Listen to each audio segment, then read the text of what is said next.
ભિખારી શાંતશીલની વાર્તા। મારી ચેનલમાં નવા છો તો મારી ચેનલને લાઈક કરો, શેર કરો, સબસ્ક્રાઇબ કરો, ધન્યવાદ।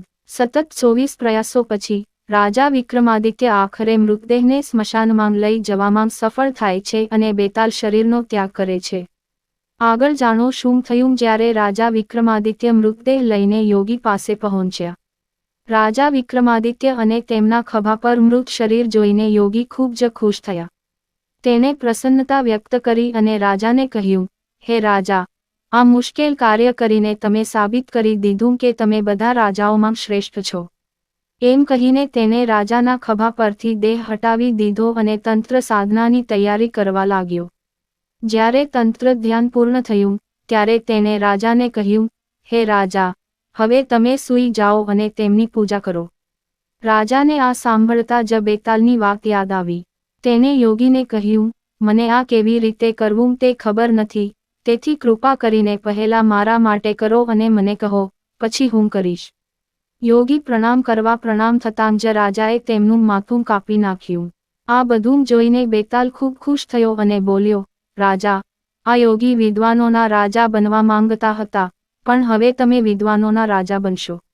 મેં તને ખૂબ પરેશાન કર્યા છે, હવે તારે જે જોઈએ તે માંગી લે। આ સાંભળીને રાજાએ કહ્યું, જો તમે ખુશ છો તો હું ઈચ્છું છું કે તમે મને જે 24 વાર્તાઓ કહી છે તેની સાથે આ 25મી વાર્તા પણ આખા વિશ્વમાં પ્રસિદ્ધ થાય અને દરેકે તેને આદરપૂર્વક વાંચવી જોઈએ। અવતરણ ચિહ્ન। આ સાંભળીને બેતાલે કહ્યું, તારી ઈચ્છા પ્રમાણે થશે।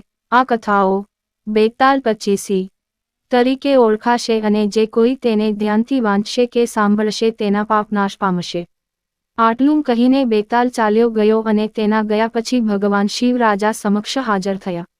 ભગવાન શિવ પ્રગટ થયા અને રાજાને કહ્યું, તમે આ દુષ્ટ યોગીને મારીને સારું કામ કર્યું છે। હવે તમે જલ્દી જ 7 ટાપુઓ સહિત અંડરવર્લ્ડ અને પૃથ્વી પર રાજ કરશો। જ્યારે તમે આ બધી બાબતોથી સંતુષ્ટ થાઓ ત્યારે મારી પાસે આવજો। એમ કહીને શિવજી ત્યાંથી ચાલ્યા ગયા।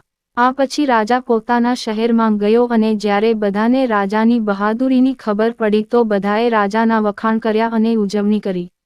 થોડા સમય પછી રાજા વિક્રમાદિત્ય પૃથ્વી અને અંડરવર્લ્ડનો રાજા બન્યો। જ્યારે તેનું હૃદય સંતુષ્ટ થયું ત્યારે તે ભગવાન શિવ પાસે ગયો। અંત। વાર્તામાંથી બોધ।